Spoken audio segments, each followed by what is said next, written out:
On this episode of In the Gun, we've got Rich Rodriguez, the head ball coach of the Mountaineers, with us to talk about this massive recruiting class, important recruiting class for the WVU football program. And we are also finally doing the drawing to give away our 1965 throwback WVU football helmet, courtesy of our friends at the Book Exchange. All of that and more on this loaded edition of ITG. Caution. This podcast contains bad jokes, optimism, and a healthy disdain for Pat Narduzzi. Watching it may increase your actual knowledge of actual football. ITG. All the pieces are in place for us to have a chance to win it all. And we're the three best friends that anybody could have. There's Owen Schmitt in the building.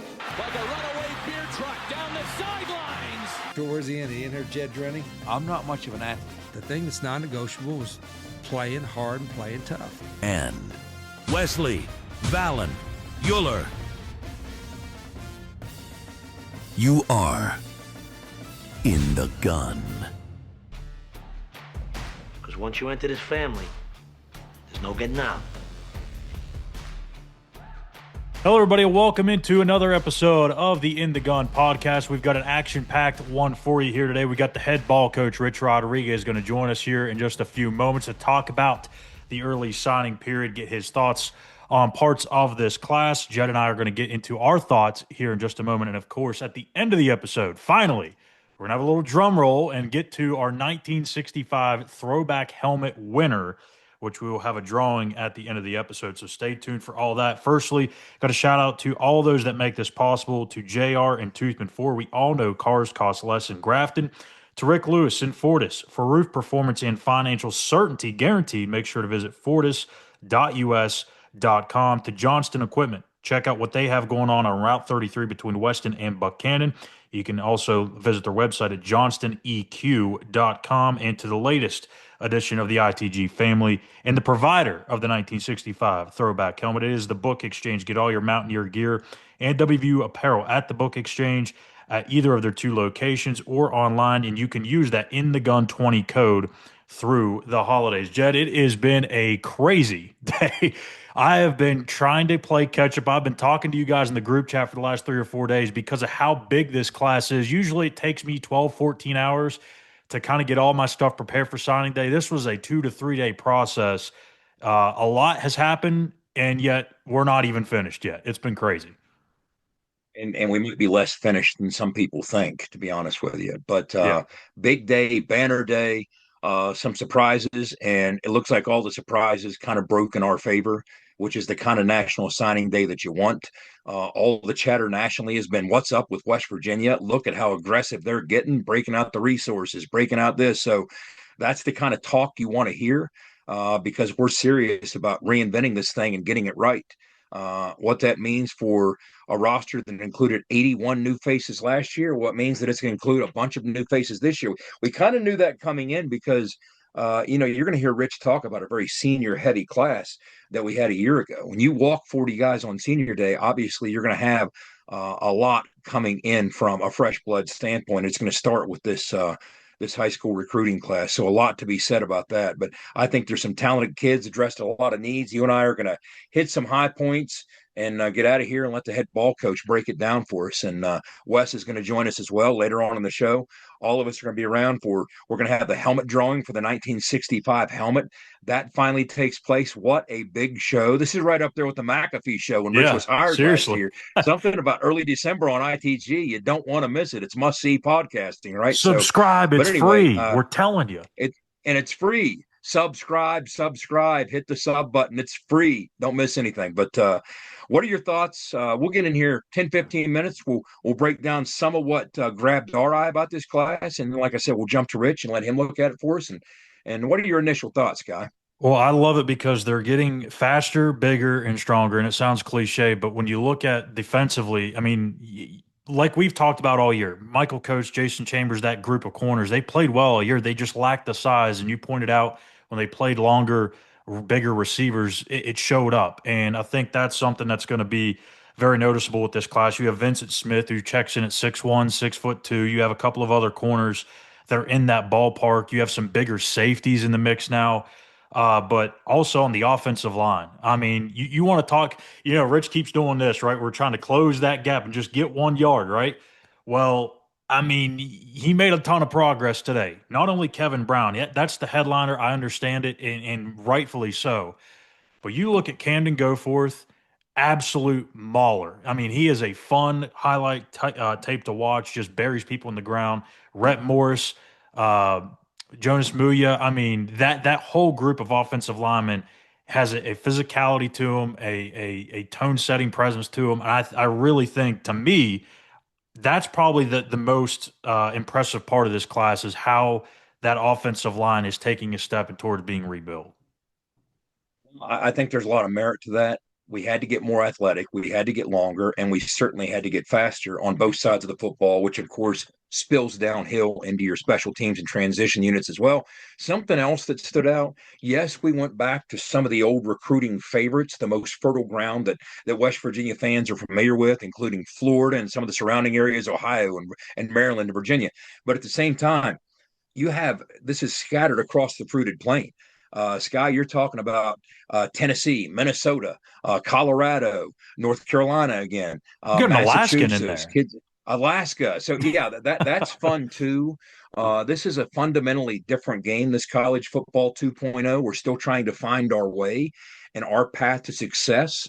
And I think today's class, think about this. It was just 5 minutes ago that you couldn't sign more than 25 in 1 year. Yeah, That's how much the stupid. game has changed in just a handful of years. And now we're talking 40 plus, and we're not done.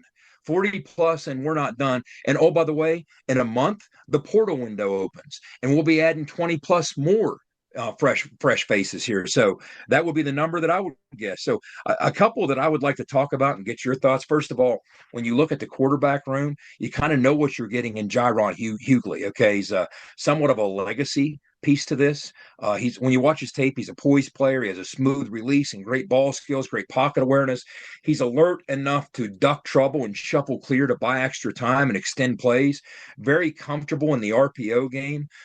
He seems like a polished player, especially when it comes to throwing on rhythm, taking your drops, hitting your landmarks, and getting rid of the football on time. Tremendous anticipation as a passer.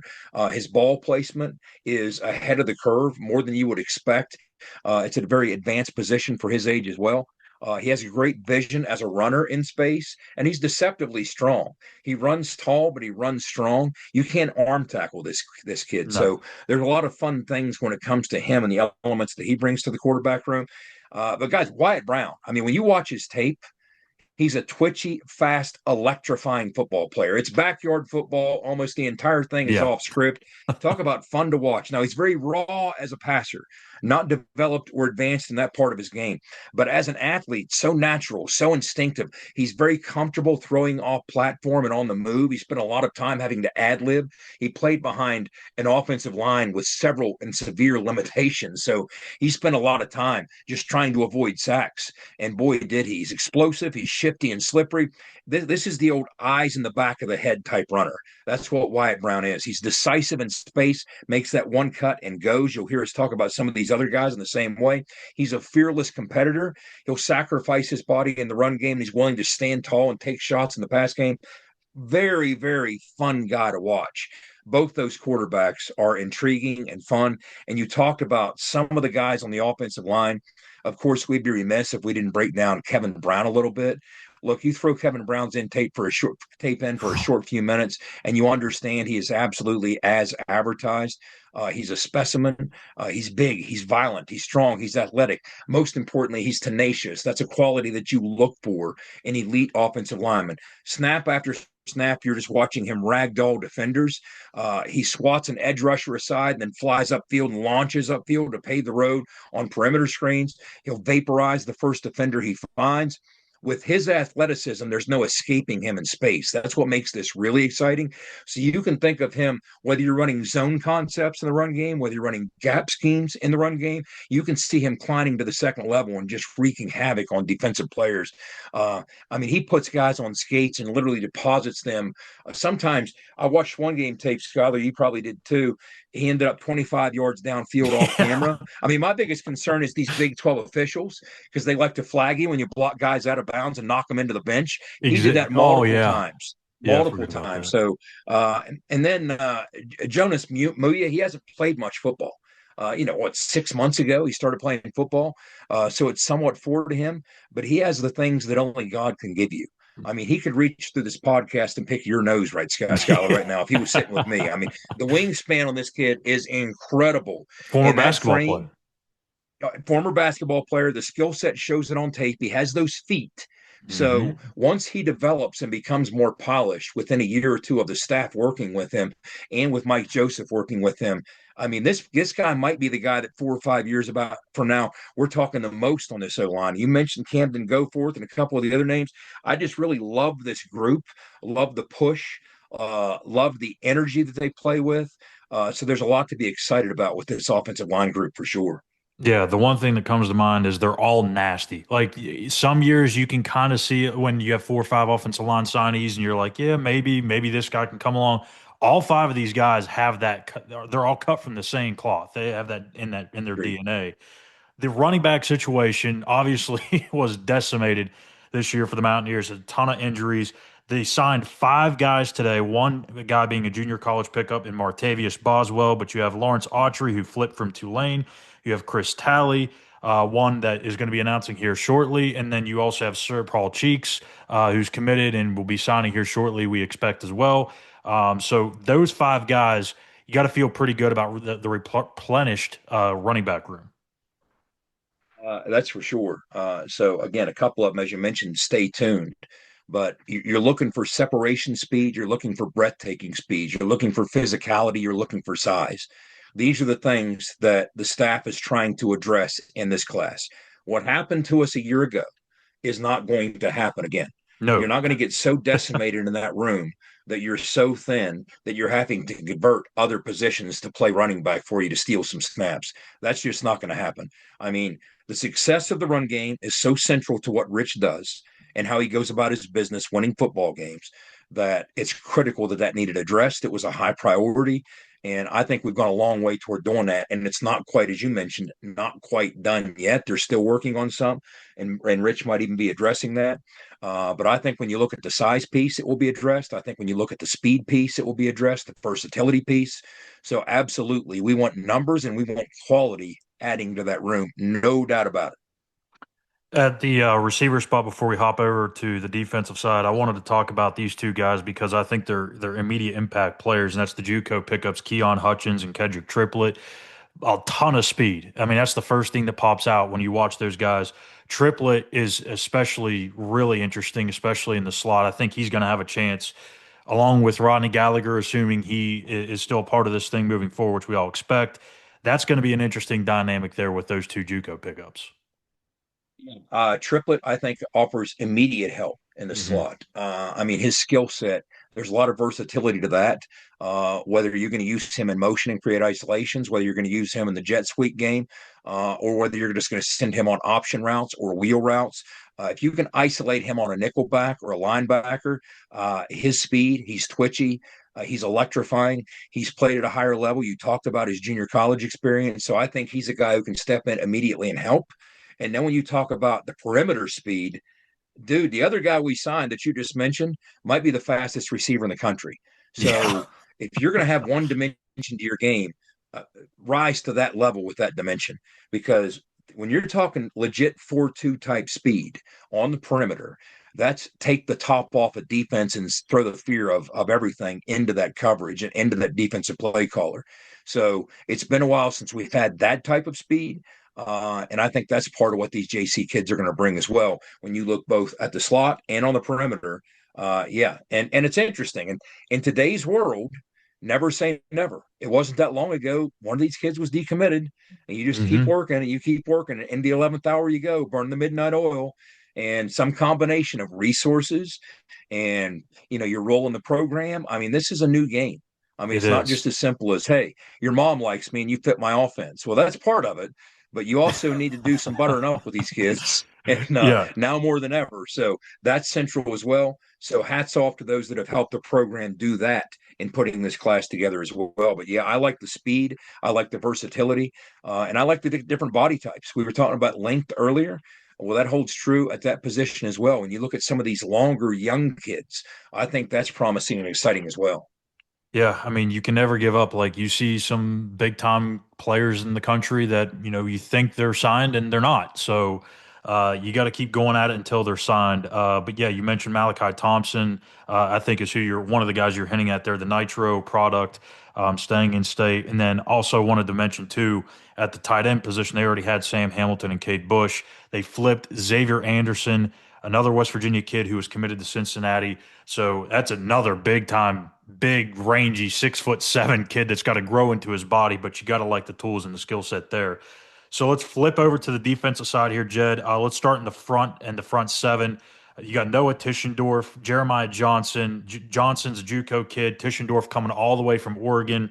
Both going to probably play the bandit spot. And then at linebacker, you have Cameron Dwyer, who, man, he is maybe one of my favorite kids to watch on tape. He is an absolute missile and just flies around making plays. Love what those guys bring to the table, too. And the thing about a guy like Cameron Dwyer, just imagine, I mean, he's coming in pretty slight.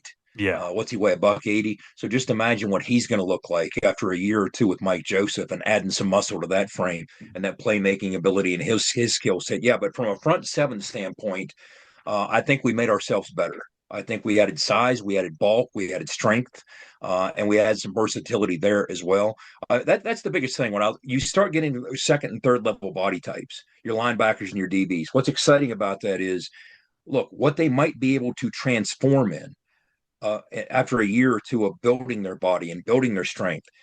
Who knows what that might look like? And that's the beauty of it. I think some of these guys have those body types that once you start adding and building, I mean, even Camden Gillespie off the edge. I mean, he's 230 pounds. Right out of my backyard. I think he's yeah, that's right. Right in your backyard, Mooresville. But I think he's a very sturdy 230 pounds. Tone him up a little bit more, add a few more pounds. Who knows where that might go? I mean, if he's a kid that can put on 20, 30 pounds, all of a sudden you're talking about playing more than just the edge. I mean, you might be able to slide inside in sub packages and give Zach Alley in a year or two some versatility from a calling standpoint. But that's what we're looking at. When you look at that bandit room, that's exciting as well, because the bandit's job, if you distill it down to its essence, set the edge and get after the quarterback. It's not about dropping into short space, which they're sometimes asked to do to the boundary. Set the edge and get after the quarterback. And I think that from that position, we've recruited some guys that can do that. And the two names that I want to talk about on the defensive side of the football, maybe even more than that, we got a little longer at the corner spot. Okay. Mm-hmm. Not just with the JC guys, but also some of the younger guys. And for instance, when you look at Rayshawn Reynolds, he's long, he's physical, he plays like he loves press coverage. That's the thing that stands out to me. He violently attacks perimeter screens. And in today's game, you absolutely have to do that. Let's just face it. The perimeter screen is the new toss sweep. So you got to be able to defend it. You can't just be eaten alive against it. I mean, remember back to the Houston game and how they were just making hay with that perimeter screen time after time after time. We weren't shedding the blocks. We weren't making the tackles. It makes for a long day defensively. So your defenders need to be wired into stopping that first and foremost. So he uses his hands. He pushes the envelope in coverage. He's relentless. He reminds me, if you look 6-8 years ago at the height of the Mike Gundy defensive run in Oklahoma State, that's what they would always do. They would challenge you upfield to the point that they tempted the officials almost every snap because they were so handsy, they were so physical, they would push the envelope and test what they were allowed to get away with. That's what I see when I see Rayshawn Reynolds.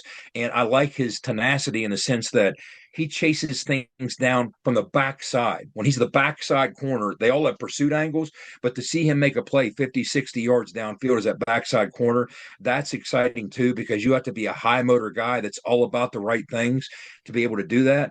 But Vincent Smith, you talk about what a body might look like in a few years.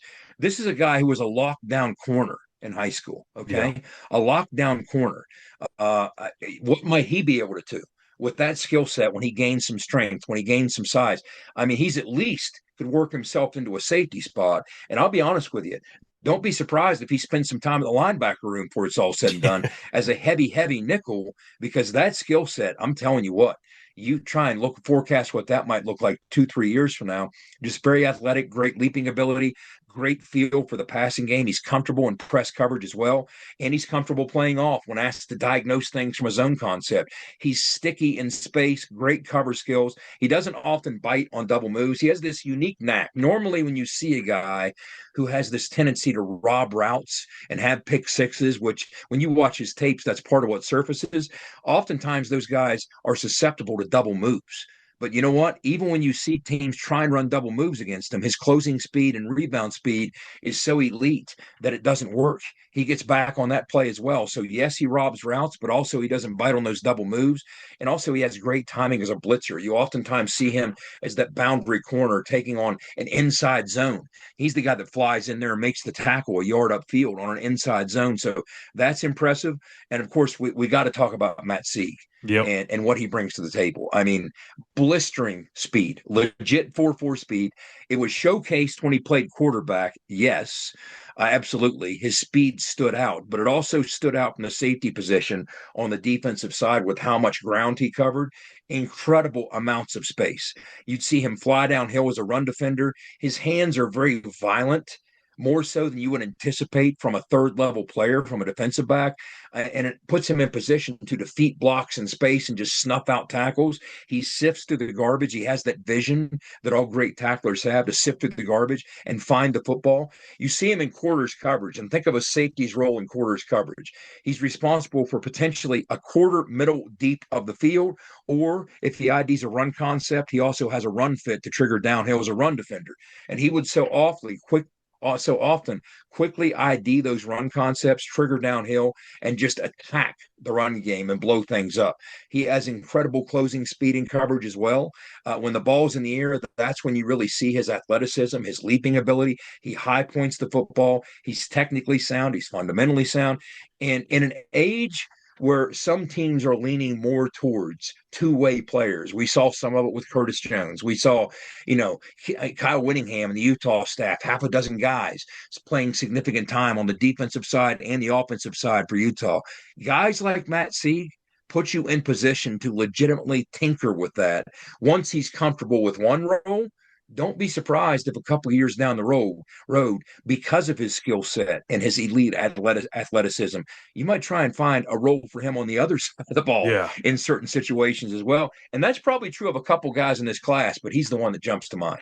Surely he was electric with the ball in his hands. I mean, you've got John Johnson, who's another one that was committed to Washington State as a wide receiver. He played a quarterback in high school, and I think his high school team's top 10 in the country. They're undefeated. Like they're putting up crazy numbers. So Lord knows what that looks like for him. You've got a lot of different guys. I think I had maybe 4 or 5 different guys that could play another position from what they're playing now, or maybe playing two ways once they get to WVU. I think you're going to see more and more of that as we get along here.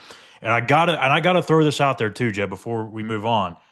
Mountaineers also signed another Aussie today, the punter Chase Ridley. So now, and it's a big punter too, 6'3", like 230 some pounds or something. So maybe he could play fullback too. I don't know. Who knows? Speaking of that, we'll close with this and then toss the break and get Rich in here. But I spent some time in the building today and actually had a conversation with Ollie. Ollie's leaving town tomorrow.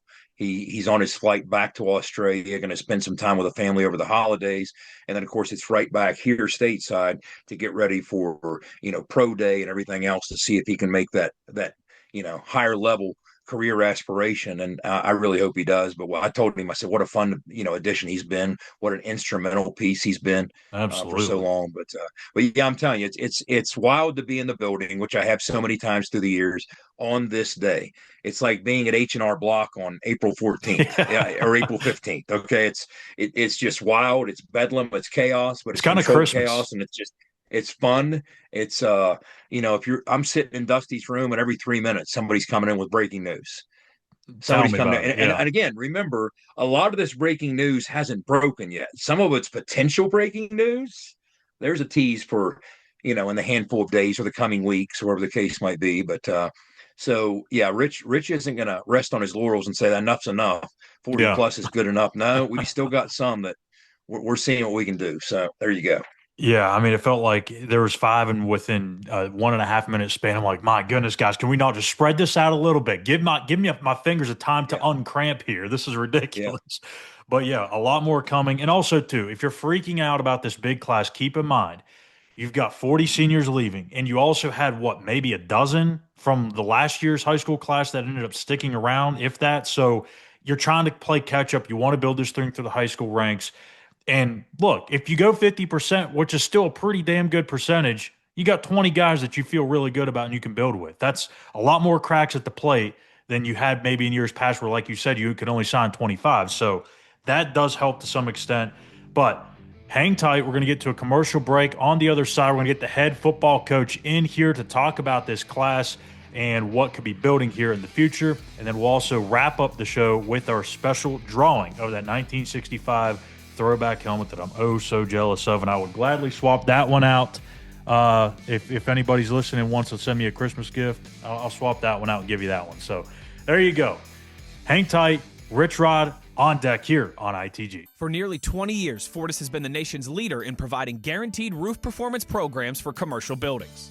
Fortis offers roof performance solutions that feature extensive initial and ongoing reconditioning for commercial buildings as an alternative to traditional replacement, with long-term performance guarantees that are backed by global leader Lloyd's of London. Fortis offers a comprehensive range of roof performance management programs that provide financial security, extend the life of our customers' roofs, and make a significant impact on ROI. Fortis is currently improving performance and increasing ROI for customers at more than 4,800 locations, with more than 140 million square feet protected, including many Fortune 500 companies that have turned to Fortis to save money, gain financial certainty, and extend the life of their existing roofs. Fortis has helped customers save more than $520 million in capital roof replacement costs for an average ROI of over 250%. To learn more, visit fortis.us.com. Fortis, roof performance and financial certainty guaranteed. Nobody supports the blue and gold Mountaineers like Toothman Ford. With over 20 NIL deals and counting, Toothman Ford continues to rally behind our student athletes. And it's time we rally and support the dealer that supports the Mountaineers. Not only does Toothman Ford offer the best prices in the state on pre-owned, their never over MSRP campaign on new Fords guaranteed to save you thousands. Drive with pride all season long, knowing you're supporting the dealer that fuels our Mountaineers. Toothman Ford, where cars cost less, in Grafton and at toothmanford.com. Ladies and gentlemen, joining us now, the head coach of your WVU Mountaineers, Rich Rodriguez, on National Signing Day. Coach, thank you so much for taking the time for us on a busy day.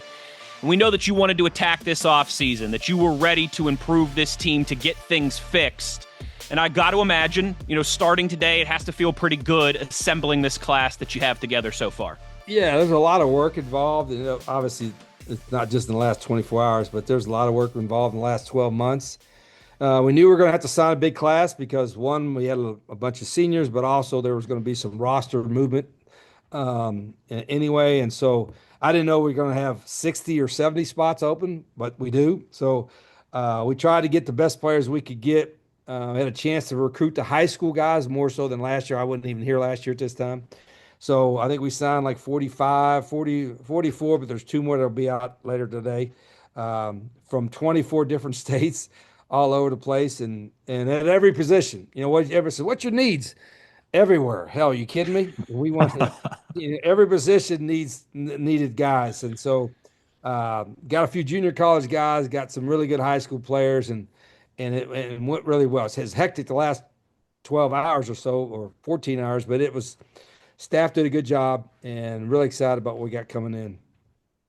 Well, Coach, first of all, we appreciate you doing this. I mentioned to you before you came on, it's like reaching out to Santa's workshop on Christmas Eve, because I know what the building's like on this day, and we appreciate you coming on to do this. If you wanted to do a podcast last night, you had no chance. No chance. That's right.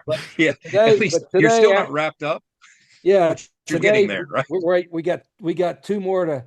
In fact, since I'm on your show, you could be the first ones to Mountaineers know we have two more that just added to our signing list that just became public. A running back from Sandy Creek High School in Georgia named Amari Latimer. You can look him up. Yeah. Amari's a 5'11", 6 foot, 230-pound guy that A lot of people recruited. Got a relationship with his family because his brother G played for me at Jack State. So we got a big Amari in the fold, and then we got another running back named Sir Paul Cheeks. Sir Paul's out of Richmond, Virginia, and a little slot. He's a smaller guy at 5'8", 175, really dynamic, and got banged up a little bit this year. But those two guys have just been added to our list, so now it makes it up to 46 or 45 guys on the list. So wow. Breaking news on ITG. Well, I'm going to toss to Sky for a question, but before I did, I wanted to get your thoughts on this. The last thing you do in or around signing day is pay attention to any of the noise outside the building, but there's actually some pretty funny noise outside the building. Some of the people, quote unquote, and I'm using air quotes for those listening and not watching on YouTube, in the know, in the national recruiting know, I should say, have talked about West Virginia on the recruiting trail right now, especially in the last handful of days, and the aggressive posture we have taken as if we're about to enter our fourth run for the national playoffs. So talk about how aggressive we've been from a resource standpoint, from a boots on the ground standpoint. Talk about that for a minute. yeah, I mean now we're participating in the rev share thing. We got a little bit more money to pay guys. We have some more that we're going to raise NIL wise. I mean, that's part of my job is raise, and I've got some good friends that'll help us. So as compared to this time last year where we really didn't have any, now we we're going to have some. We're an active participant in it, and that's a factor. I mean, and if a coach tells you money ain't a factor, I mean, hello, you can the biggest key is that you have the money to spend and you evaluate the right way. Now, there are going to be others that have more money than us. They have more money than anybody, that have 3 times more money than us. So, I like to close that gap. Eventually, hopefully we can. But we have to be intentional about it. And, some folks, one reason about getting high school guys in particular, and JC guys, are usually less expensive than the portal guys. But we're still, I just, what's their value to us? And then we try to get them, and you got to evaluate the right guys. And so we thought we evaluated the right guys. We got a fair number for the guys that we got signed. We still going to have a portal period. We're going to sign a dozen or so and got to have some money for that. So it's, but we knew our numbers were going to be big because we lost a bunch of seniors. And so we're not replacing the whole roster, but 3/4 of it we are. So here we go. Coach, you set me up perfectly there because you mentioned the JC guys a couple of times. And I feel like the junior college route has kind of been a lost piece in recruiting over the last few years, but maybe it's starting to make a resurgence here. You got a handful of guys signed now. Maybe there's more on the way potentially. Thoughts on what those types of guys can bring to a program? And secondly, do you think that the JC route is overlooked right now? Oh, no question it's overlooked. When the portal thing started open a few years ago, everybody started looking for portal guys, and the JC guys got lost in the shuffle. Not all of them, but a lot of them. Mm-hmm. And there's some really, really good JC programs. Like Hutchinson is a program that we've recruited guys out of every year, everywhere I've been, and they've got some really good players. And so the other thing about it, when you get to JC guys, they're the least spoiled of anybody you recruit. They're like, if you give them a sandwich, hey, are you kidding me? I get a free sandwich. You know what I mean? And so those guys are like, they come here and they see our facilities and see what you do for your players and all that. And they're like tickled to death. So, but again, it's about picking the right guys, the guys that fit what we want to do. And we had to get, like for instance, the DB, we had to get longer. We had to get bigger at corner. We got guys that are right there, but they ain't big enough to make the play, right? Or tall enough to make the play. So we look for some length there. And there's some really good JCs and guys that it was also important that most of those and most of the high school guys are early enrollees. And so we'll have them here in January, and we'll have a chance to work with them for 4 or 5 months to get them, integrated into our program. Coach, that actually transitions perfectly to what I wanted to ask you next. It is a large recruiting class for you, but it seems like the vast majority of those guys are enrolling in January, a huge number of early enrollees. How important is that? Yeah, I think, it's always important. I think the fact that we can work with our guys a little bit in the summer makes it less important than it was before. Before, you can't even ask the guys what they're doing in the summer. Right. And supposedly they were supposed to change the calendar where we could have practices in the summer. I don't know if that's going to happen or not, but nonetheless, just to have them here for a few months to train with our strength staff, to be in our facility, to get to know the system, for coaches to work with them a little bit.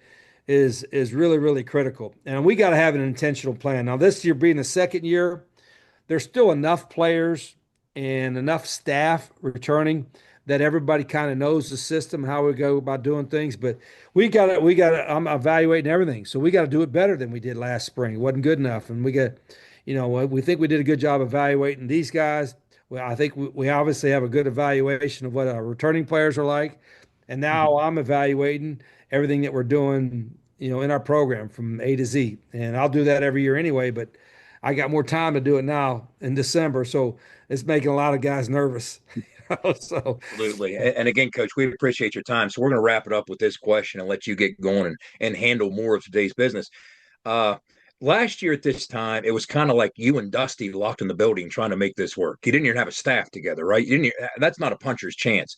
At least now you've had a chance to cultivate some relationships, look at this over the arc of a longer piece of time, forge some relationships, and get the kind of guys that you want populating your locker room. That's not to say you didn't have them last year, but now you can kind of dial things up with that eyesight or that bullseye on them now. So talk about what that has meant, developing those relationships, understanding the type of kids that you're bringing in and what you want and what you're looking for. But I can't get out of here with asking about at least one name. Everybody wants to hear about several names, but Kevin Brown, I mean, come on. I mean, you can't throw 5 minutes of that kid's tape in and not just walk away saying, wow. Well, yeah, it's like, first off, obviously it's a lot easier now. Last year, everything was scrambled, and me and the big fella, Dusty, were doing it. And me or Dusty had to talk with the agents. If I never talk to an agent the rest of my life, I'll be happy. I ain't dealing with that. That's why I hired a GM. You know what I mean? And this is not a GM deal like Stanford where the GM fires a coach. I told my GM, if you think about firing a coach, I'm firing your ass first, So anyway, that ain't the way it works. But it's to have the staff on board and to have, the process in place makes it so much easier from an evaluation standpoint, what we need and all that kind of stuff. And so, we were able to get, okay, which guys are out there. Like Kevin Brown, obviously his dad, Tim, played for him, but he was committed to Penn State. And I'm like, but he's a really, really good player. Let's see if we get him on camp. So then he comes to summer camp and he works out. Like a lot of big time guys don't work out. He comes and works out. And I'm like, I ain't never seen nothing like it in all my years. A high school guy that was that college ready at camp. And I'm like, now it just made me want him more. And so not that I was rooting against Penn State, but I was kind of rooting against Penn State. And, when there was a chance that happened that maybe he would leave after that thing went down and we got him to visit campus. I mean, I said, we got to go all in. I know his family, and he's got all the other stuff, the physical stuff there, but loves football, is obsessed with getting better. Everything you want in a high school football player, Kevin Brown has it. And, he's still going to adapt to college. But I said that kind of attitude, that kind of hard edge deal, that's what we want with all of them. And so he's you talk about a pure guy that comes in and you ain't got to worry about that other stuff. You ain't got to worry about that other stuff. Just teach him the plays and he's ready to go. Well, he already knows about burning couches, so we got that. Yeah, going for us, Coach. Yeah, I didn't know he was going to do that. That was maybe that was fantastic. The greatest signing announcements in the history of college football right there. It was absolutely. If you want to endear yourself quickly to the fan base, you can drop an eat shit pit or you can burn a couch. Both work just fine. Yeah, he should have I think he's got a lot of Mountaineer fans anyway, but he's going to get a whole lot more when he's here for sure. We love it. We love it. Coach, thank you so much for taking the time on a really busy night. We really appreciate it. And hey, keep fishing out there and bring us in a couple more big ones. This list ain't done yet, guys. Just telling you, so we're good. I love it. I love it. Ladies and gentlemen, the head coach of your Mountaineers, Rich Rodriguez. When we return on the other side, we will be doing that helmet drawing, the 1965. But wait, there's more. You hear from the head coach. Next, we're giving away the throwback helmet. It's all happening here on this edition of In the Gun. When the sun's just rising and the work won't wait, you need the equipment that works just as hard as you do. Johnson Equipment delivers power, performance, and reliability day in, day out. Whether you're plowing fields, hauling loads, or planting the future, our tractors are built to take it and then some. Strong, reliable, ready. Low rate financing available on select Coyote models. Johnson Equipment, farming made easy. Get all your Mountaineer gear in WVU apparel at the Book Exchange. They're the locally owned and operated retailer with more than 90 years of selling everything you need for game day and everything else you need to show you're the ultimate WVU fan. Shop at their 2 locations at downtown Morgantown or Evansdale on Pattison Drive, or online at bookexchangewv.com. When shopping online at bookexchangewv.com, be sure to enter code INTHEGUN20 at checkout for an awesome savings of 20%. That's right, 20%. Back in the gun here, and boy, was that a treat with Rich Rodriguez. Some breaking news about a pair of running backs who had signed with the Mountaineers, and just a few minutes of coach's time on a busy National Signing Day. Very cool stuff. And from one special guest to another pair here, we have the Johnstons with us, of course, of Johnston Equipment. Welcome. They're waving if you are watching here on YouTube. A very nice custom West Virginia 35 jersey as well, too. You gotta love that, Big O. And it is finally time. We've been teasing this. We've been talking about this the entire season to give away. Also, if you're watching on YouTube, you can see this beautiful 1965 throwback helmet, courtesy of our friends at the Book Exchange. So we've got 2 of the pillars of this program represented here right now, Jed. And you have got this whole thing going on here. So give us a little more information on our special guests and tell us exactly how this is all going to go down so we're all on the same page. Well, first of all, shout out to the Johnstons. Okay, we have Emily and we have Bryce, not only listeners, but they're part of the reason this is able to take place. We've been business partners for a good while with the Johnston family. That's Johnston with a T. EQ.com, you know by now if you're listeners, right there off Route 33, outside of Weston, between Weston and Buchanan.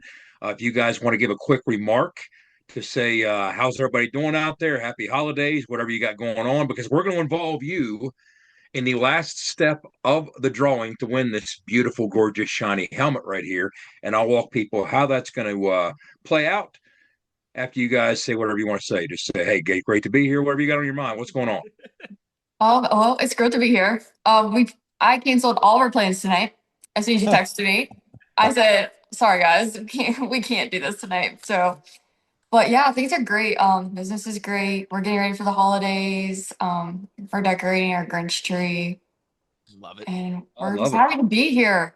We missed last game, which we were sad about, but we are ready. Here promising things for next season, I'm assuming. Absolutely. We're pretty excited for that. Excited to make some more appearances next year. How about that? I see that Bryce, she's the spokesperson, right? Yeah. So, right. Yeah, we were just joking. That was the TV PR commercials. Yeah. Yeah. You've seen Emily in the TV commercials and on the YouTube commercials on our episodes. But so here's what we got going on, and I can't resist. And you probably might enjoy your brother might being part of this, but earlier this evening, when Schuyler and I were kind of brushing up on the class, Rich wasn't on yet. And what had not happened yet was Amari Latimer had not signed yet, so we weren't allowed to talk about him yet. So I can't resist. I got to give you my quick film breakdown on Amari Latimer. I'm dying to. Gosh. Owen, I apologize. Your friends in Wisconsin had the recruiting class ruined by the fact that we poached Amari Latimer from the Badgers. But what do you got, Wes? I just wanted to laugh. Can we all just take a quick second to laugh about Jed saying a quick film breakdown? Yeah, breakdown. Okay, that means 8 minutes instead of 12. All right. So we know his brother. The connection started with his brother. G was a corner at Jack State for Rich and the staff when they were down there. Then he transferred to Wisconsin after Rich left and took this job. He transferred to Wisconsin. So Wisconsin kind of thought they had the in, right? Well, guess what? They didn't. So let's talk about Amari Latimer and his game and what he brings. Big dude, 5'11", 230. Owen, you're going to love him. Strong, athletic, relentless, runs angry. That's an overused phrase, but it fits to a T with him. He has vision in tight spaces. You talk about a powerful stiff arm, thick thighs. He's no nonsense, one cut and go, runs strong. He's a handful to get to the ground. He loves to lower his shoulder. You know that patented Owen Schmitt lowering of the shoulder to disintegrate a defensive back? Yes, there's a lot of that on his game tape. So lowers that shoulder. Defense has to get multiple hats to this guy, or they have no chance to get him down. It's just not going to happen. His speed is deceptive. It's not going to blow you away. You don't watch him on tape. That's not the first thing that comes away. Wow, that kid has speed. It's deceptive. What will happen is he's just kind of plodding his way to the perimeter. The next thing you know, he has the edge. You're like, how did he get there? How did he outrun everybody? But he did. So that sometimes happens more than you think. He has a sneaky burst between the tackles when they run the inside game. Okay. When he goes into the briar patch after it, where the real yards are made, right? You'll see a burst where the next thing you know, he hits this quick gear and the linebackers are converging and just swiping it air. And then he's splitting the safeties. And you're like, how'd he do that? He doesn't look like that kind of kid, but he's doing those types of things. Tackling him in space is an incredibly tall order, in part because of his strength and his physicality. That stiff arm and that strength put together just makes it difficult. Good ball skills as a receiver. They would often move him around in the formation to get him isolated in certain matchups. They like send him on verticals, let him run cross face seams. And he's a strider once he does get into open space. But it kind of reminded me, I'm dating myself, Gulliver's Travels, the old movie and the old novel. Remember the Lilliputians on Gulliver's Travel, the tiny little Lilliputians, Wes? Watching this dude run looks like Gulliver and the Lilliputians. When the Lilliputians were trying to tie him down, that looks like 2 or 3 DBs and a couple of linebackers trying to get a hold of him and get him to the ground. But I'm terribly excited about Amari Latimer joining this class. So, yeah, I had to resist earlier. It was kind of imminent at that point. But again, until their name is signed, we're not allowed to discuss them. That's just the protocol and the rules. But now we got to, and I am excited. And that was one of 2 running backs that we signed right after that. So a bountiful running back class. What happened to us this year with that attrition in that room, those injuries, it's not going to happen again. Rich is hell-bent on making sure that doesn't happen. Now, with that being said, the way this is going to roll out with the contest, we involved our fine friends at the Book Exchange who provided this beautiful, again, you got to get on YouTube. You need to watch this as much as listen to it, this beautiful 1965 throwback helmet. So we had a couple of our friends who were on duty at the Book Exchange take part in this drawing. So what we did, each time you voted as promised, you earned a ticket. You voted 10, you made 10 comments, you got 10 tickets in the lottery, 30 and so on. So some people have more tickets than others because they voted a ton. Good for you. That enhanced your chances. And a couple of times I saw that play out in the way this unfolded too. So what's going to happen, we're going to have the fine folks at the Book Exchange draw 3 numbers. Now, those numbers might sound arbitrary and meaningless to you as you're watching the short video that we're going to jump to here in a second as they pull the numbers out of the West Virginia Cowboy hat. But when we come back, I'm going to tell you which viewers are assigned to those 3 numbers. Then, once we reduce it to those 3 viewers, those 3 are the final 3 in the running to win this beauty. And we also have some runner-up gifts. So okay, good. I was going to say this is cruel, man. But I'm good. I'm good. We got runner-up gifts. Okay. And then we will explain the rest after the video when we come back. Who is going to be assigned which viewer? So each of you guys are going to be assigned somebody. But first, without further ado, let's jump to our friends at the Book Exchange and see how the drawing goes with the 3 numbers they pull from the hat. I'm Charity from the Book Exchange. And I'm Patrick. And thanks for watching. Thanks for playing. So this is your card. Yeah. First one is 92.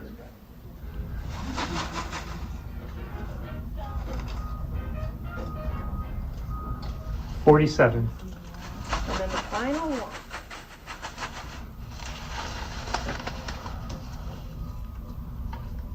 $6. Now we have 3 numbers, which mean absolutely nothing to those of you listening and watching until I assign those numbers a handle. Okay, I'm about to do that. Jed's enjoying this way too much. He's having way too much fun with this. I know. This is more fun. Who wants to be a Mountaineer? I was going to say this is his Alex Trebek moment right here. Yeah, that's right. Definitely game show host. That's right. Okay, we had there we go. See that spawned a comment. Well, how about that in the catbird seat? So we have 6, 47, and 92. So number 6 on my list, I'm going to assign number 6 at Adam Hundley, ADAMHUNDLEY. Thank you for watching. Thank you for participating, Adam, and thank you for voting. Congratulations. You're one of our final 3. Ooh, he's been to a couple Adam Peach Hunley? Lot part. I've met Adam. Adam from Denver. He's been to a couple of our Peach Lot Hey, parties. wait Let's a minute. go. What's going on here? He didn't slip you a 20 or something. What's going on here? Hey, Hey, listen, you think I could be Wes bought? had You think nothing to do with this. you think I could be bought that cheap? At $20? Come on, Jed. It's gonna be a little more pie than that. I might worry if Wes had anything to do with this, but he didn't. So, all right. I was gonna say I've been out of the loop this whole time. I got a clear Wes, conscience. I'll tell you what. You got Adam Hunley. You're going to be You're going to be representing Adam Hunley. Now the pressure's on. Now the pressure's on. So you're representing Adam Hunley. Moving on to number 47. Chris Bennett, 806. So if Chris Bennett is a friend of yours, you better be texting Chris Bennett, say, you got to watch In the Gun. Listen, watch.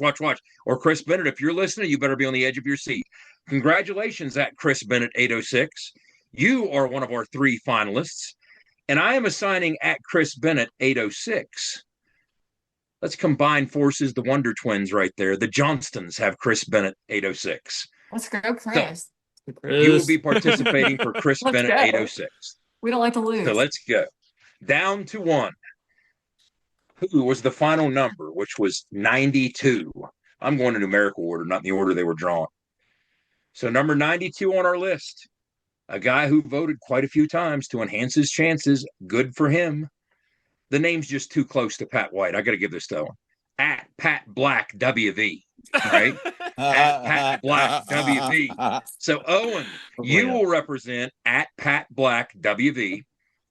Now, again, I hate to remind you, but if you're one of the 3 handles that we just called out, make sure that you're subbed and you didn't just comment as a non-subscription. Make sure you're subbed. Don't fumble at the goal line. Now, we'll count. Even if you're doing it now, we'll still count it. Okay, so the game is quite simple. All we are going to do, and you guys representing your participant, we need to determine some order you guys to go in. You work that out amongst yourselves, but it's old school. We're not high tech here. There's a number between 1 and 100 on this sheet that I've stuck into this beautiful face mask on this beautiful helmet. It's between 1 and 100. Whoever comes closest, it's not Price is Right. It's not overbidding without overbidding. No, whoever comes closest, period. Glad we cleared that up ahead of time. Representing their viewer, that viewer wins first prize. So first, let's do this. Man, I haven't been this nervous since my daughters were born. Jeez. And then I am going to tell you, we will unpack what happened. So first, representing Adam Hunley. I mean, what order you guys want to go in? Let's go. Guest first. All right. Guest first? Okay, guest first. So, guest first, representing at Chris Bennett, 806, who was number 47 on this list. Just, again, there's no order to the list. That's just the order that you were chosen on the randomness of what we're doing here. So, I'm going to ask the Johnstons, can you agree on a number 1 to 100? Questionable. We have our number. Oh, drum roll, please. Okay. What say you? 83. 83? Good number. 83. 83. I wrote it down. Who is next? You guys want to flip for it? Anybody have a coin? Hey, Owen, why don't you take it, rock, Big scissors, O? paper for it. Rock, scissors, paper for it. Go.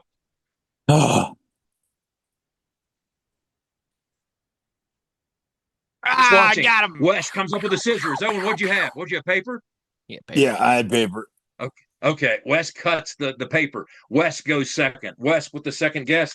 Wes representing our other one of our 3 finalists. Denver Adam, baby. Adam Hunley. What do you got, Wes? The number that I wore throughout my entire very distinguished youth hockey career. Number 59, Jed Drenning. 5'9". We got some good numbers brewing here. And then finally, on to Black WV. Owen, our third and final finalist. Closest to the number, WV. correct. What do you got? Closest to the number. Closest to the number. So I'm going to pick. Closest to the number. Over, under, doesn't matter. I'm going to pick Wes pick 59. Yes. I'm going to pick 58. Oh, I see what he's doing here. You son of a gun. Oh, wow. Oh, wow. That's smart. Oh. He's boxing you in. He's boxing you in.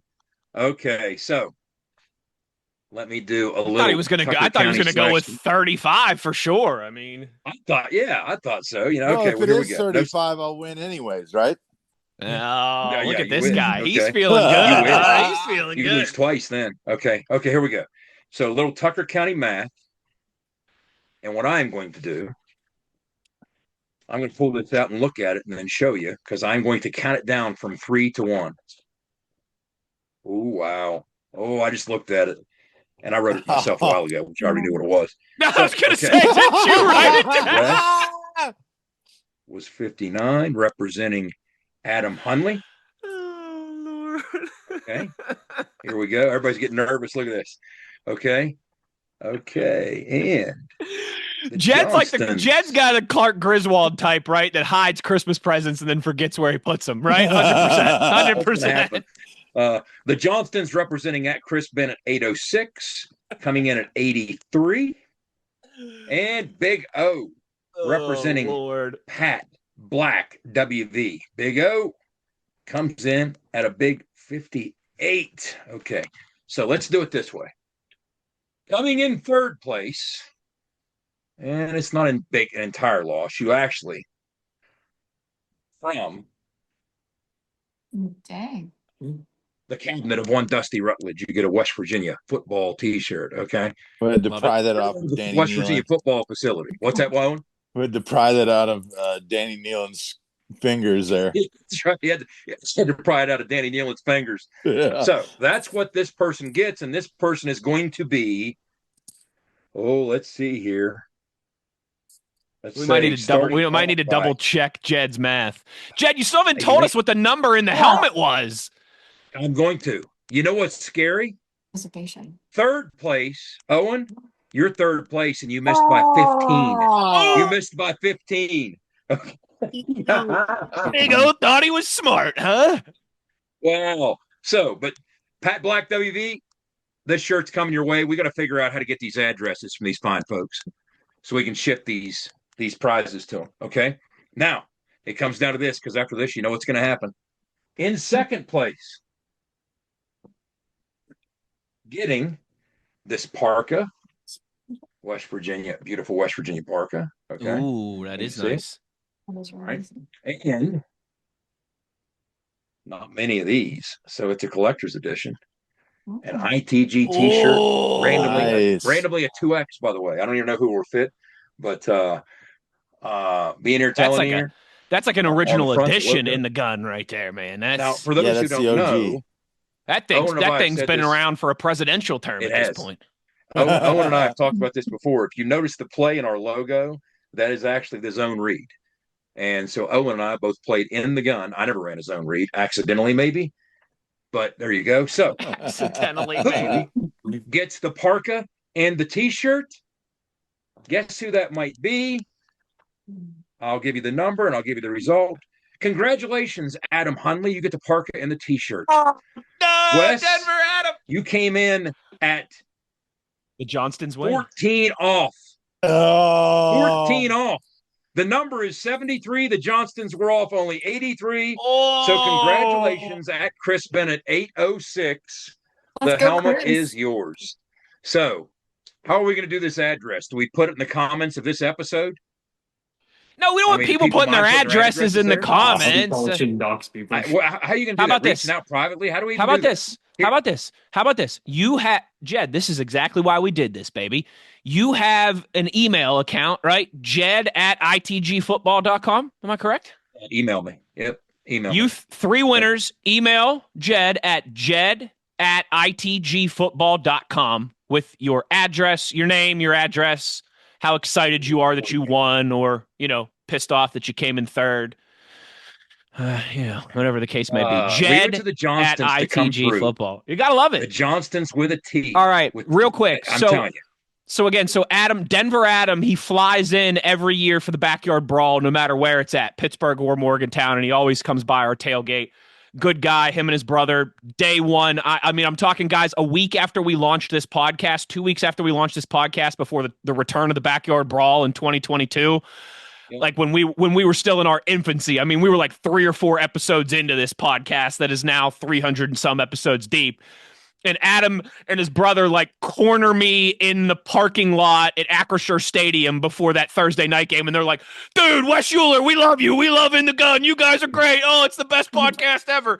And so 4 years later, I am very happy that Adam won something.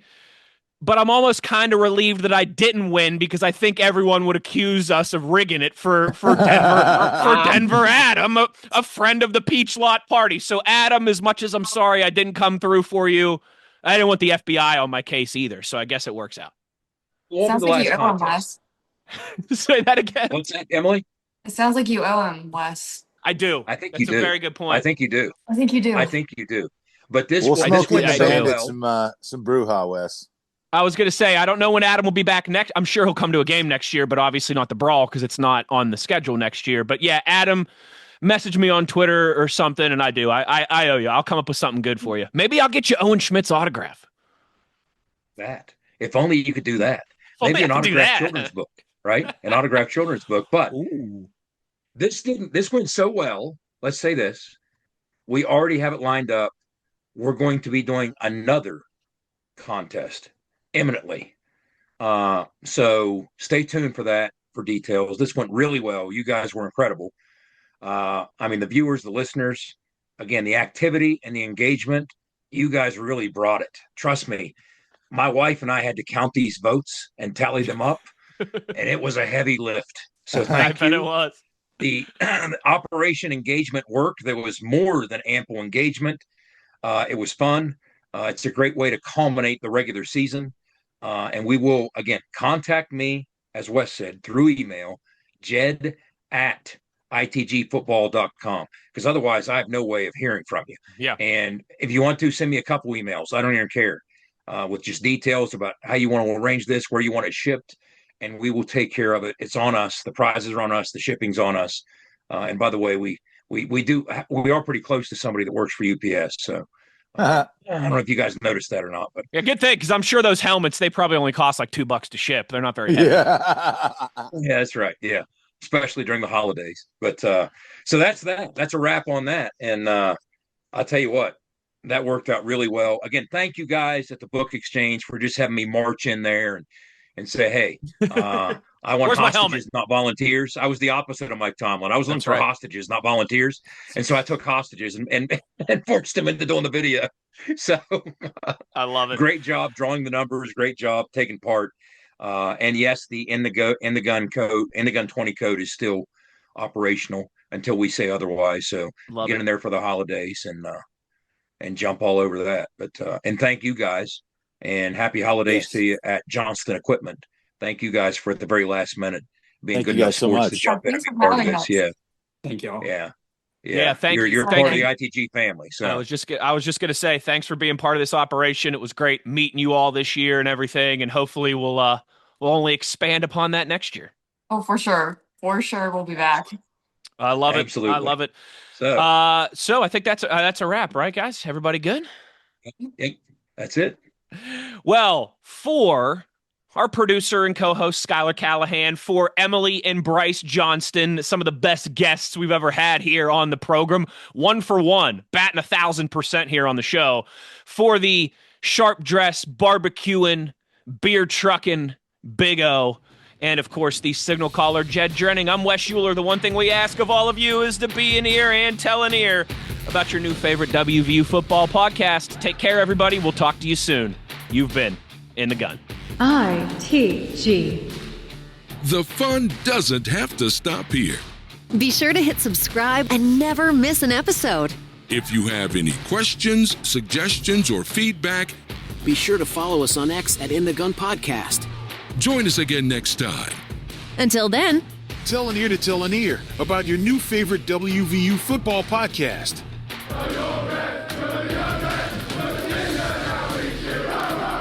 This mission is over.